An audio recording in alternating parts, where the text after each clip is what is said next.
Hi, everyone. Our group, CST1, consists of Amanda, Catherine, Caitlin, Mallory, and Tatiana. And our study of replication is internet-based contingency management, increases walking in sedentary adults. First, we would like to start with our literature review. More specifically, what can we learn from the literature? Self-monitoring and monetary reinforcement increases rate of walking in adults with intellectual disabilities. A study conducted by Balbuena, Mittenberger, Livingston, and Slattery was published in 2018, evaluated the effects of multiple components, the self-monitoring and monetary reinforcement within an AB-AB design. This study measured the rate of walking per session within daytime hours at a work site with the goal of increasing workday steps for the 5 adult participants who each had mild to moderate intellectual disabilities and who were not physically active as indicated by the Physical Activity Readiness Questionnaire. Pedometers were used to record steps during the sessions, then divided by the total minutes to calculate the rate of steps per minute. During the intervention, 25 cents was earned for every 1,000 steps walked and displayed on a visual board for participants to track their earnings. Results showed increased rate of walking for all participants, and staff at the Life Skills Development Facility implemented the treatment with fidelity, showing that the use of self-monitoring and monetary reinforcement through the use of pedometers can be a practical intervention to increase steps at life skills development facilities. Thanks for that, Catherine. So in similar studies, researchers have also previously evaluated strategies to increase physical activity tracked by pedometers and using self-monitoring and peer review as motivation. In a similar study by Zerger and his colleagues in 2017, they looked at the effects of pairing self-monitoring and public review on steps of children. In this study, pedometers were worn by children only at recess, and their steps were made public to the group and their entire classmates. And the group with the most steps were told that they would win some kind of competition. Students with higher step counts were paired with students with lower step counts, forming these groups that were set up to compete with one another. This produced a multi-prompt and reinforcement system, similar to the study at hand. The peers in the group were likely to prompt one another in order to have their group end up with the higher steps. There was a positive social reinforcement for being in the group with the higher steps, negative social punishment for being in a group with lower steps, and self-monitoring of their own steps compared to other teams that may have served as additional reinforcement. Similar to the study at hand, the impact of these interventions were assessed together. The study found that the intervention was likely to increase the overall step count for the entire classroom and most of the participants.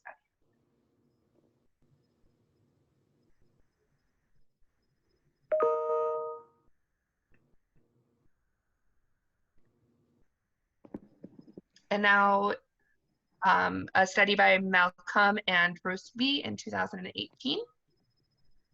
Oh, okay, so there is a study that evaluating the impacts of physical activity in wearables in an interdisciplinary review. The researchers reviewed the engagement, acceptability, and effectiveness of apps and wearables. 8 databases were used by evaluating the descriptive numerical studies,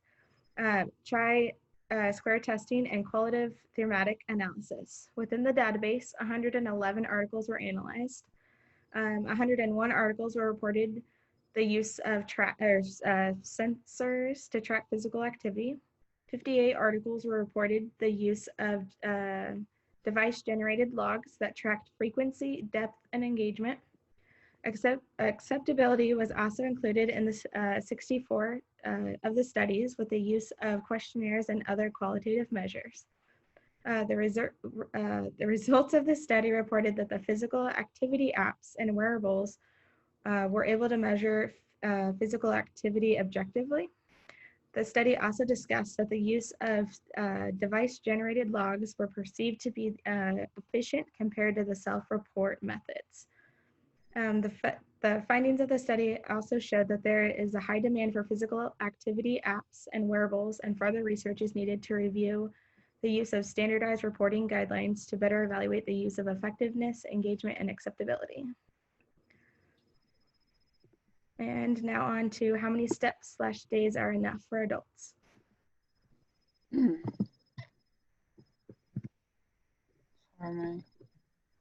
How many steps how many steps / days are enough for adults by Locke? Study conducted in 2011. This study talks about how many steps are actually enough for adults that, using a pedometer, a pedometer. The normal adult takes 4,000 to 18 steps per day, and that 10,000 steps per day is reasonable for this population. Although there are notable low activity populations, interventions demonstrate increases on orders of 2,000 to 2,500 steps per day. The results of 7 different controlled studies demonstrated that there are strong enough relationships between intensity rather than, despite some individual variety. 100 steps per minute represents a reasonable floor value indicative of moderate intense walking. Multiplying this by 30 minutes, i.e. typical day regimens, produces a minimum of 3,000 steps that is best used as a value. By these steps must be taken over and over above the activity levels to be a true expression of free living steps per day. That is also included recommendations for minimum amounts of time. Computer steps transition of time and the NVPA that also includes estimates of habitual activity levels equivalent to 7,100 to 11,000 steps per day, a direct estimate of minimum amount of the NVPA of the course objective monitoring of free living behavior of 7,000 to 8,000 steps per day, a scale that spans a wide range of increases in steps per day, with public health recommendations that some physical activity is better than none. Yet still incorporates steps-based translations of recommendation amounts of steps in the NVPA may be useful in research practice.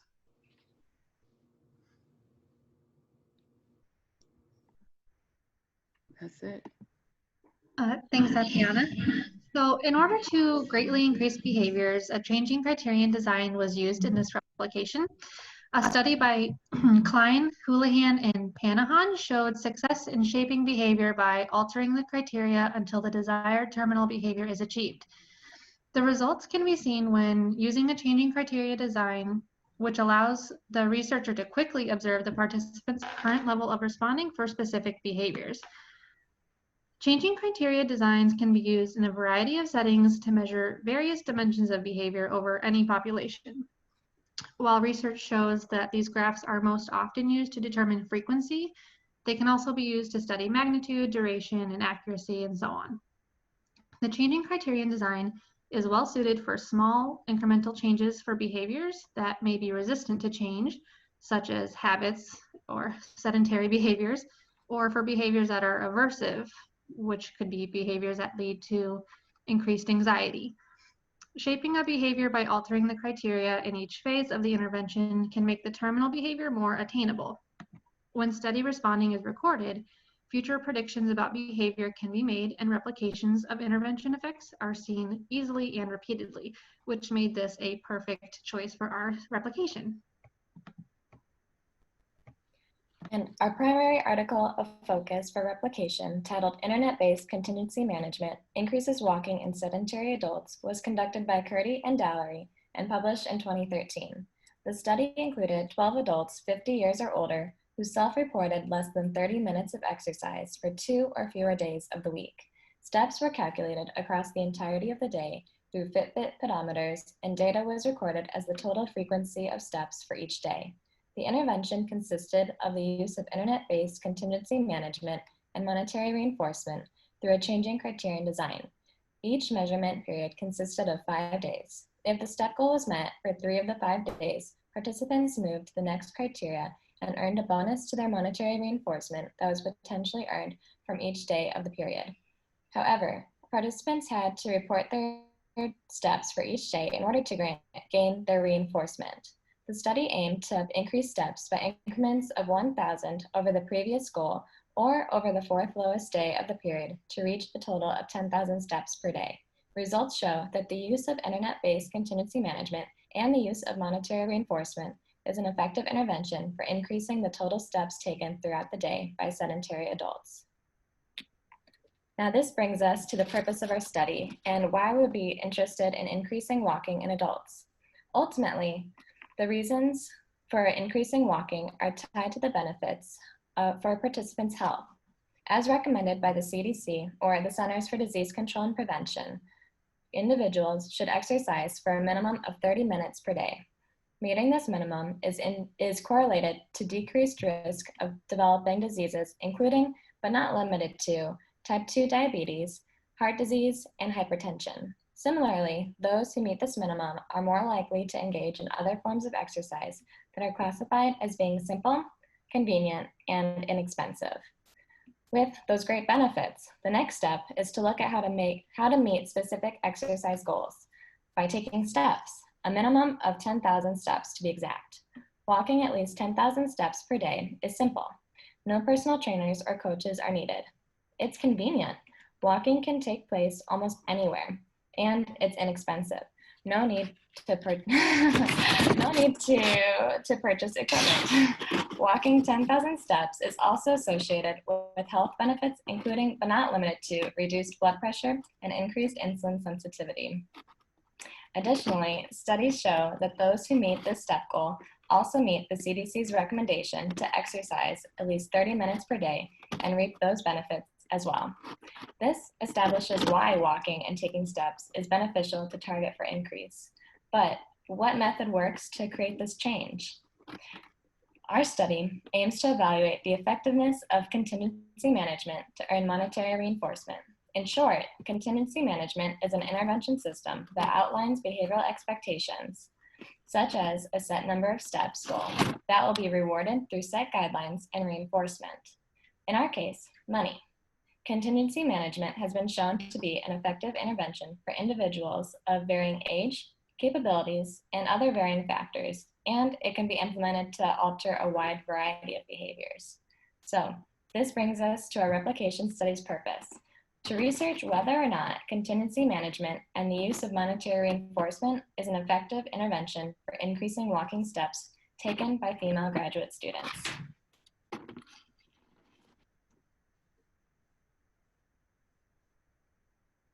Methods of the project. Participants, there were 5 participants, ages 23 to 30. All participants lived in the Central Standard Time Zone. All participants are graduate students attending the same online program at Ball State University. Materials, you needed a pedometer, which we had a Fitbit or an Apple Watch, charging cable for that. You need your smartphone application connected to the pedometer, example, the Fitbit app, a log to record step count, a monetary reinforcement, money earned from personal funds, a phone camera to record steps, which we did screenshots of that, Microsoft's Excel graph, shared documents for data uploads, example, Google Doc, Google Drive, a laptop with camera to record meetings and video chats, internet access to record data, meet with groups, log information, or share documents. Data collection procedure. Steps were recorded in 5-day blocks. Participants wore pedometers, which were our Fitbits or Apple Watch, on our wrist daily. We wore those from the time we woke up and the time we went to bed. Pictures of the pedometers were taken each night before bed, and that was done with a screenshot for the example to my right. Photos were uploaded to a shared document drive. Participants were asked to not view the smartphone application through the study, meaning we were asked not to look at our apps for motivation. This is an example of our daily log. As you will see, there's block 1, and it has day 1. There would be a photo, and then the number after we put the photo in the block, we'd also write the number of our steps, and we would continue that for each block.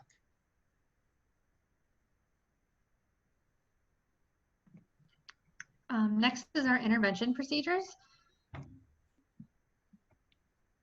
So for baseline, we gathered data over a 5-day period, and we took the 4th highest step count from baseline and added 1,000 steps to create our very first goal for block 2. So for example, as you can see, if your 4th highest was 1,500 steps, you would add 1,000 steps and your next goal would be 2,500. Some important differences to note from our baseline and the original study. While we used pictures of the pedometer, the original study had participants record videos of their pedometer, which would be obtained by the researchers. Participants from the original study were also asked to upload anytime before midnight, where we decided we would upload when we were going to bed, so right before you went to bed. And participants in the original study earned $5 for each video they upload during their screening, their baseline period. In our replication, there was no reinforcement for baseline.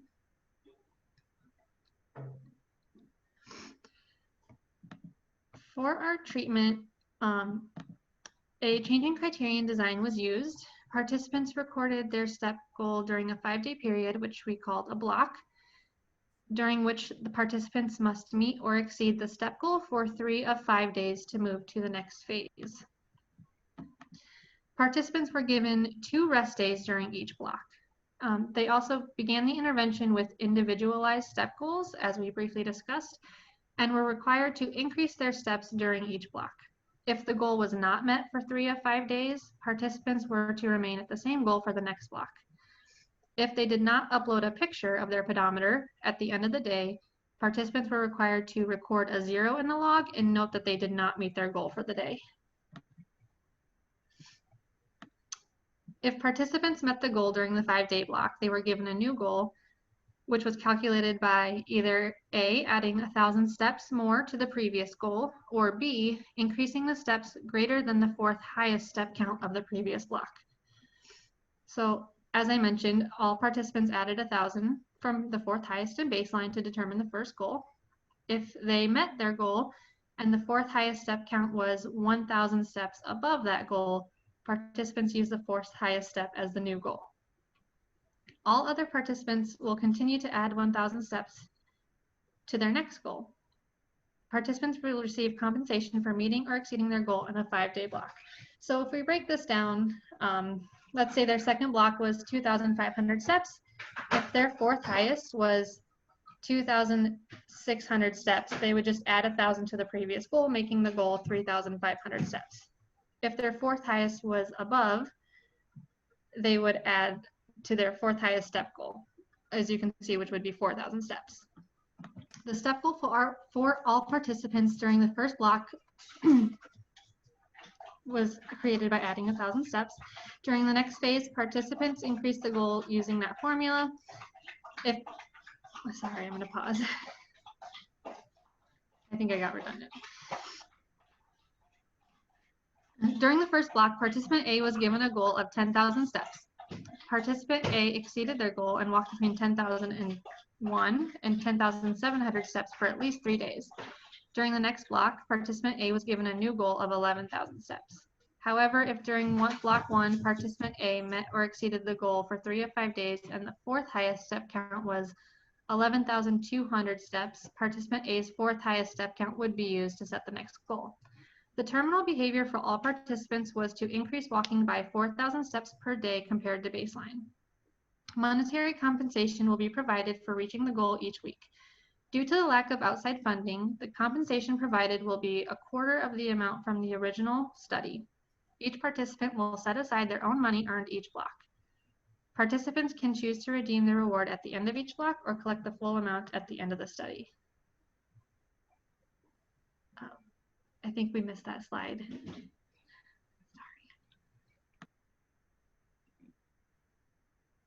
You're muted. Now we will discuss the results of the project. The first participant was Catherine. Her graph is up on the right. As you can see, there was high validity or high variability during baseline, and it slowly decreased once intervention was implemented. Overall, there's an increasing trend in a therapeutic direction. Data averages were slightly skewed in baseline because of some outliers. And then data range showed similar effects. So her ranges were from 4,165 steps to 12,740 steps for baseline. Criterion 1 ranges from 4,425 to 5,864. Criterion 2 ranged from 4,439 to 7,396. And then for Criterion 3, her data ranged from 6,794 to 9,863 steps. And then for Criterion 4, she ranged from 4,860 to 8,937 steps. One limitation was faced during Criterion 4 when she didn't meet the criterion to proceed. Okay, so our next participant is Mallory. The criterion was met 3 out of the 5-day blocks for each week. She steadily increased recording throughout the treatment implementation. Limitations to this were the zeros were recorded for days that the photos were not uploaded, so there's slight variability during baseline and during block 4 for Mallory. But as you can see, the levels have slowly increased for each block. Okay, for the next participant is Tatiana. As you can see, there was low to moderate levels across baseline and block 4. Moderate variability throughout the study. And since criterion was not met during block 2, the participant kept the same step goal throughout the next block until it was reached. Okay, and the next participant is Caitlin. The data shows that there is moderate to high variability during baseline, block 1, block 2, and block 4. Criterion was met during block 1, 2, and 3. Slight change in level during each block. And there were missed days were also counted as zeros for this graph. And our last participant is Amanda. The behaviors or the step goals did not stabilize throughout the study. Since criterion was not met during block 2, the participant kept the same step goal criterion for the next block until it was reached. And the limitation throughout the study was that did not allow the participant to increase steadily.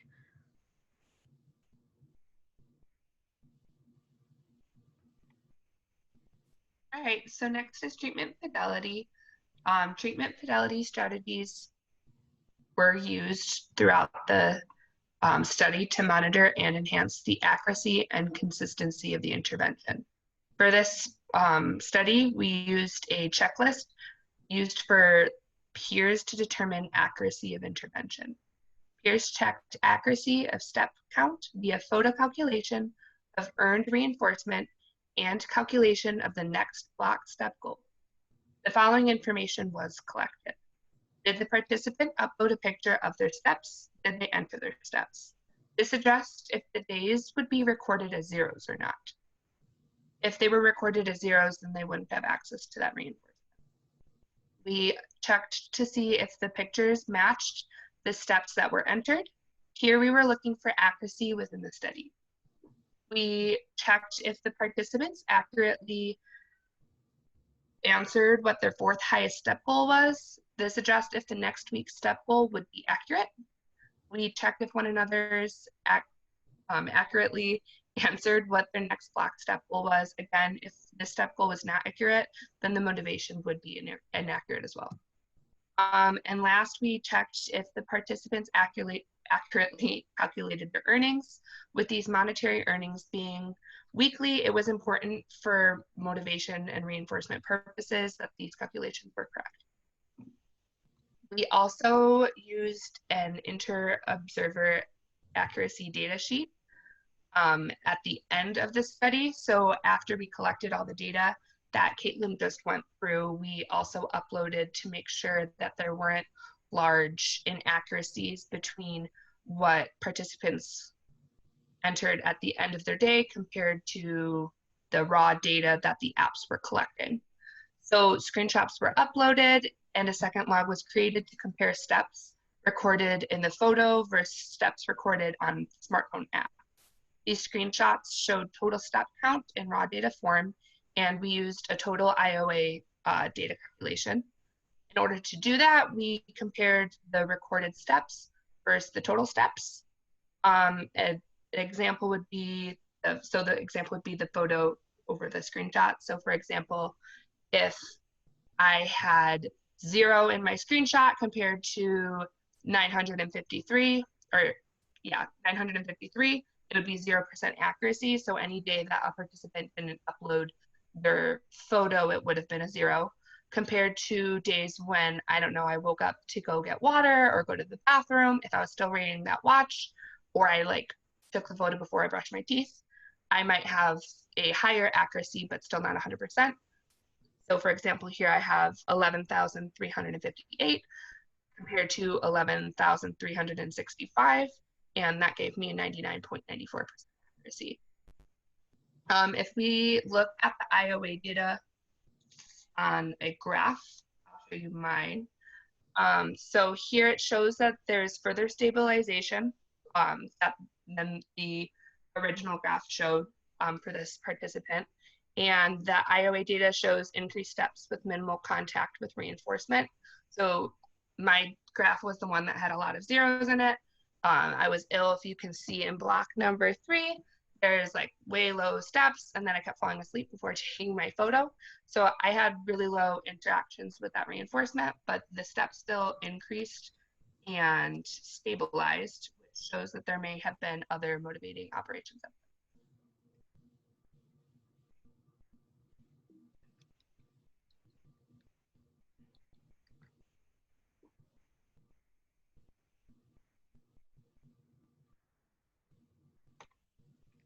And now to Mallory with the conclusions. Sure. Thank you. Conclusions of the project. From the original study, participants worked to increase walking until they reached 10,000 steps per day. In our replication, we found most participants already walked close to 10,000 steps per day, and a similar goal would be inappropriate for the participants. Instead, in the replication study, we sought to increase walking by 4,000 steps per day compared to baseline. Both the original study and the replication saw high variability in the daily step counts for each participant in baseline. For example, within our replication, the step count observed in baseline between all participants ranged from 1,693 steps at our low to 12,740 steps at our high. That is an 11,000 step count difference among participants. Instead, a universal method for calculating step goals that allowed for individualized treatment was used, as explained in our intervention. This allowed the participants to steadily increase their daily steps without setting goals that were either unattainable or too easily achieved. Reinforcement within the original study proved to be slightly more effective compared to the control group. 6 out of 6 participants who earned monetary reinforcement increased their step count to 10,000 steps per day. However, 5 out of 6 participants increased their step count to 10,000 per day without the use of monetary reinforcement. Therefore, we can assume the reinforcement was effective, but not significant. This is confirmed within our own replication as well. Through video conferences, all participants stated monetary reinforcement was not motivating enough on its own. And because the replication was a group assignment for a graduate course, other motivation was found that could not be fully controlled within the study. The results show that most participants were able to increase their daily step count for 3 or more days of a 5-day period. One participant received multiple missed days due to extended illness, as you explained, Amanda. Other participants received zeros for days they failed to take a picture. When compared to the total IOA obtained from the smartphone application, participants still showed a steady increase in steps for the blocks. However, no participant was able to increase steps to 4,000 above baseline for 2 consecutive block periods.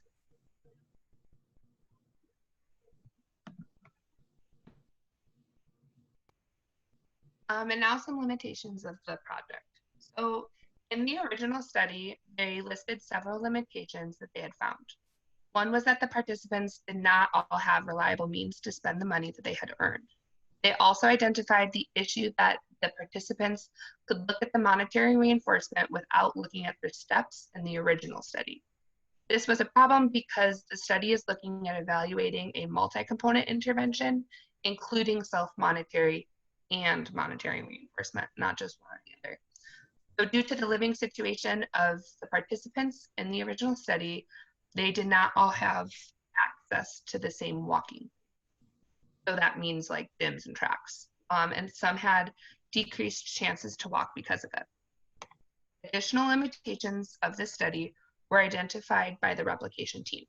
For example, no self-monitoring option was included if a participant forgot or found themselves unable to check or photograph the pedometer.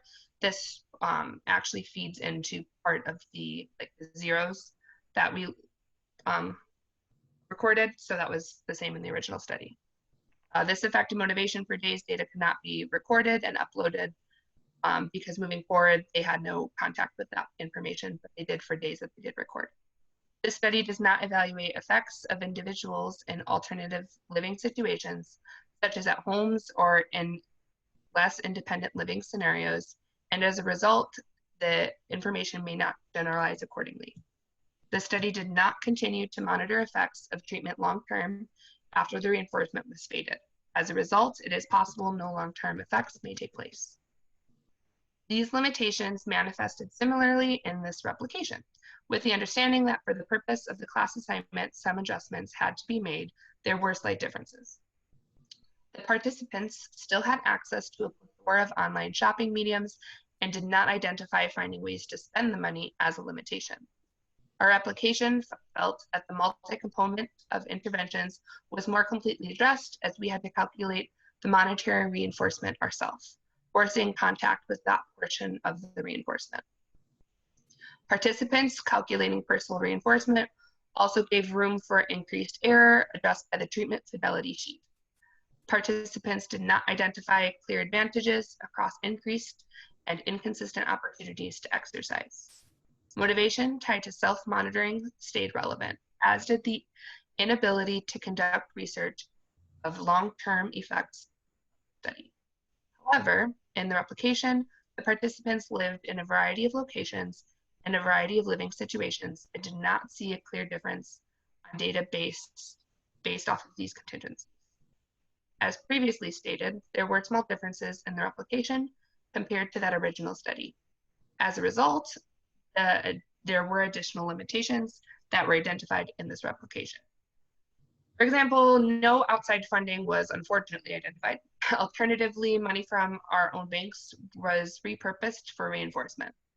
This could affect the participants' motivation differently, depending if the amount affected their ability to pay typical bills. In addition, the amount earned may line up differently for individuals with different spending and or saving histories. For example, $5 means, or $1 means something to someone who gets Dunkin' compared to someone who gets Dunkin'. There was not a track provided for participants, and the study occurred in the middle of a pandemic, rendering most indoor spaces unattainable. So if weather was bad, like cold or rainy, participants were less likely to walk than if weather was nice.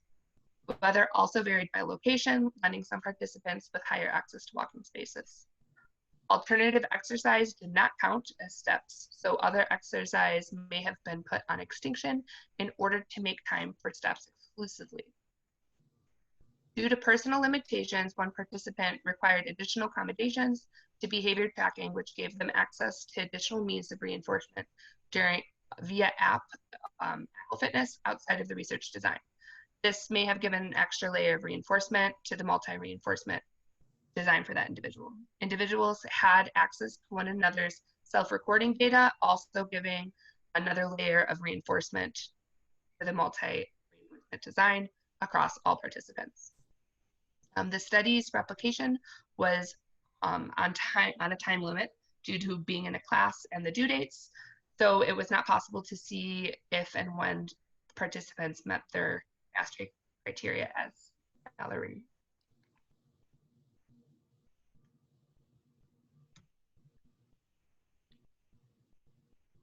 And so then these are our references.